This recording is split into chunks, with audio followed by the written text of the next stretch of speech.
Hello students, I will teach you the paper 2 of MSc third sem, that is solid state physics and spectroscopy. सबसे पहले हम unit 1 start करेंगे, तो हम उसका पोर्शन देख लेते हैं कि हमको यूनिट 1 में आखिर पढ़ना क्या है। तो यूनिट 1 सिर्फ बेसिक ऑफ सॉलिड्स, जिसमें हम पढ़ेंगे structures in solids, lattice parameters in solids, Mylar indices and Bravais indices in solids and structure factors in solids. Means कि सॉलिड्स के अंदर के स्ट्रक्चर्स कितने होते हैं. These are the basics of solids that we studied in BSc. तो सबसे पहले हम बेसिक से स्टार्ट कर लेते हैं. सॉलिड, हमें पता है हमारे यूनिवर्स में मैटर मेनली 3 पार्ट्स में मिलते हैं हमको. एक solid state, liquid state and gases state. तो सबसे पहले हम सॉलिड मटेरियल कौन से होते हैं ये देख लेते हैं. तो सॉलिड मटेरियल का डेफिनेशन है the material whose constituent particles are fixed in position. मतलब ऐसे मटेरियल जिनके पार्टिकल्स एक दूसरे से एक फिक्स पोजीशन में होते हैं, मतलब they can not move in solids. मतलब हम यहाँ पे देख सकते हैं डायग्राम में कि जो पार्टिकल्स है सॉलिड के वो एक दूसरे से बहुत क्लोजली अटैच है. ये फिक्स पोजीशन में अपने, ये यहाँ से हिल नहीं सकते हैं. बट हम उसी के कंपेयर में लिक्विड को देख सकते हैं. लिक्विड के जो पार्टिकल्स है वो एक दूसरे से थोड़ी दूरी पे है, मतलब इतनी दूरी पे है कि वो लिक्विड के पार्टिकल्स लिक्विड के अंदर मूव हो सकते हैं. लिक्विड को हम डायरेक्शन देके मूव भी कर सकते हैं इधर से उधर. थर्ड है गैसेस. गैसेस के जो पार्टिकल्स हैं वो बहुत far away from each other होते हैं. सॉलिड्स के एग्जाम्पल देख लेते हैं हम. Doors, pens, tables, ETC and many more example है सॉलिड्स के.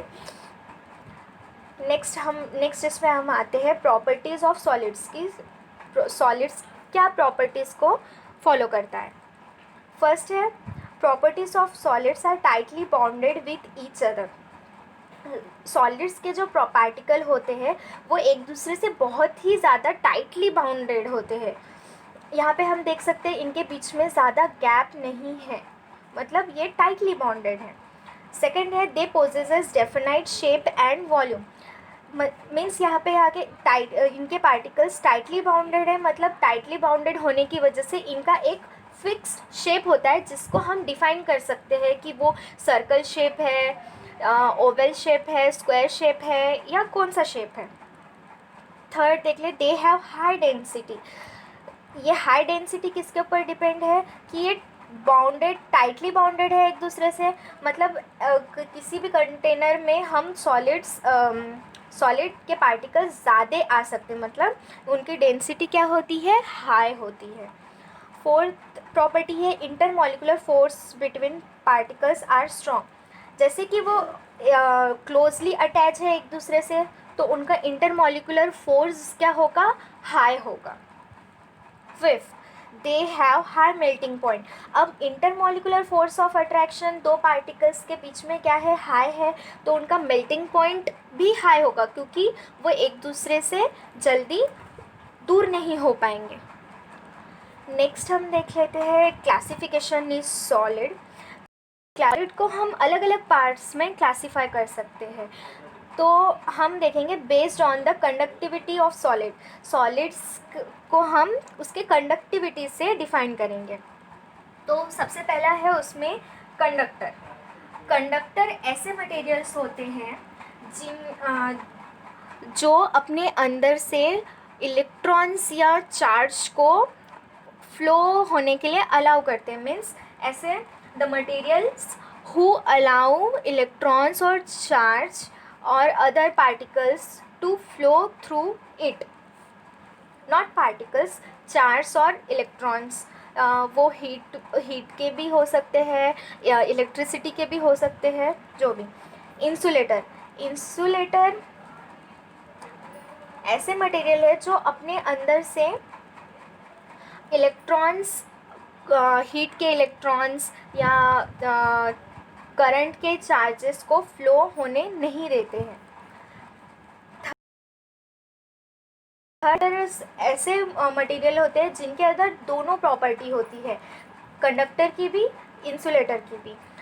ये अलग अलग प्रॉपर्टी टेम्परेचर के हिसाब से शो करते हैं। मीन्स इसका मतलब क्या हो गया, कंडक्टर क्या करता है, allow the charge particles flow through it. इसके एग्जाम्पल है iron, metals, different types of metals. Insulator insulator क्या करता है, do not allow the charge particles to flow through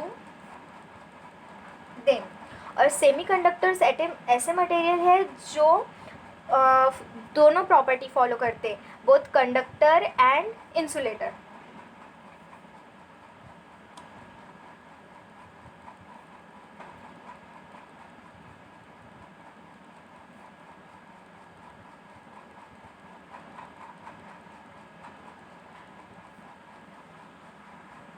next हम देखते हैं classification of solid based on the internal structure.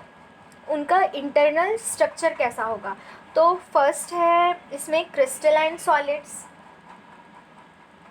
Second है amorphous solids and third है semi crystalline solid.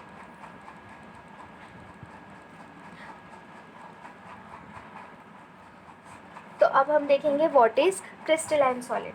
तो crystalline solid have regular, periodic and symmetric structures of atom. Crystalline solids ऐसे solids होते हैं जिनके अंदर रेगुलर एंड पीरियडिक स्ट्रक्चर होता है, साथ में ही सिमेट्रिक भी होता है, मतलब कि वो एक सिमेट्रिक सिटी फॉलो करते हैं। सेकेंड है their melting point is sharp. तो जो क्रिस्टलाइन सब्सटेंस होते हैं उनका मेल्टिंग पॉइंट एक शार्प होता है, मतलब एक फिक्स पॉइंट पे ही वो मेल्ट होना स्टार्ट करते हैं। They have uniform bond strength. अब इसमें हम देखेंगे कि यहाँ पे क्रिस्टलाइन जो सॉलिड्स होते हैं उनका सिमेट्रिक स्ट्रक्चर्स होता है, मतलब उनके जो बीच का जो गैप है, उनका जो स्ट्रक्चर है वो सेम होगा। या तो स्क्वायर शेप को भी डिफाइन कर, हम उसको देख के डिफाइन कर सकते हैं कि ये कौन से शेप का है। जैसे स्क्वायर शेप है, यहाँ पे ये सर्कल शेप है। थर्ड इसमें क्या दिया गया है, दे हैव, उनका स्ट्रक्चर रेगुलर सिमेट्रिक होता है, तो उनका जो बॉन्ड भी होगा वो क्या होगा, उनके बीच की स्ट्रेंथ भी क्या होगी, सेम होगी। इन दो जो मॉलिक्यूल्स है उनके बीच का स्ट्रेंथ क्या होगा, सेम होगा। अब स्ट्रेंथ भी सेम है मीन्स उनका बॉन्ड की लेंथ भी क्या होगी, सेम होगी। ये दो स्ट्रक्चर मॉलिक्यूल्स ऑफ सॉलिड्स है।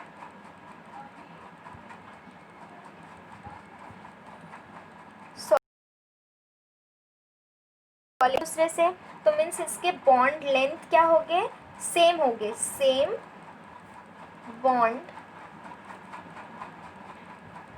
लेंथ। जैसे इसके एग्जांपल्स है मेटल्स का हम डिफाइन कर सकते हैं कि वो कौन से कलर के कौन से शेप के होते हैं। सॉल्ट्स भी क्या है, क्रिस्टलाइन है, क्योंकि उनके पार्टिकल्स क्या है, फिक्स्ड, इसमें सिस्टमेटिक अरेंज है। और एक प्रॉपर्टीज है क्रिस्टलाइन सब्सटेंस की कि क्रिस्टलाइन सब्सटेंस शाइनी होते हैं। क्रिस्टलाइन सब्सटेंस आर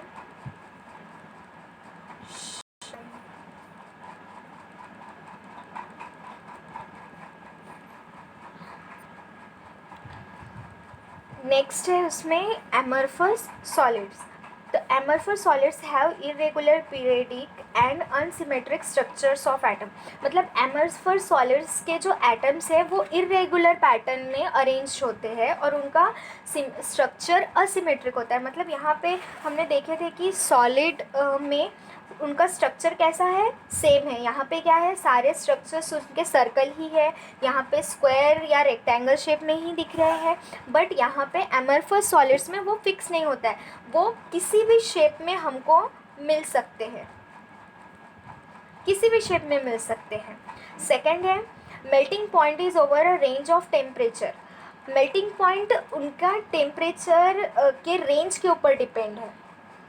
थर्ड है they have non uniform bond length. उनके जो बॉन्ड स्ट्रेंथ, बॉन्ड के जो स्ट्रेंथ है वो अब क्या होती है, नॉन यूनिफॉर्म होती है. इसके बीच में हो सकता है ज़्यादा स्ट्रेंथ हो, इसके बीच में कम स्ट्रेंथ, बॉन्ड के बीच में स्ट्रेंथ हो, ऐसा होगा.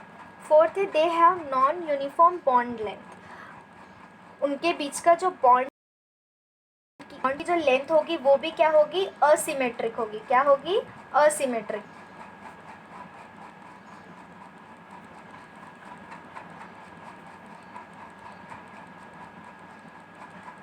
एमरफस सॉलिड्स के एग्जाम्पल है ग्लास, जेल्स एंड प्लास्टिक. ये जैसे ग्लास हो गया, ग्लास के हम किसी भी ग्लास के अंदर हम ये डिफाइन नहीं कर सकते कि उनके पार्टिकल्स कौन से शेप के हैं या उनके बीच में बॉन्ड लेंथ कितना है. सबके बीच में अलग अलग बॉन्ड लेंथ होता है. तो बस आज हमने, नेक्स्ट लेक्चर में हम सॉलिड स्टेट की प्रॉपर्टीज़, ऑर्डर्स एंड मेन हम क्वेश्चन पे आएंगे. ठीक है, ओके, थैंक यू.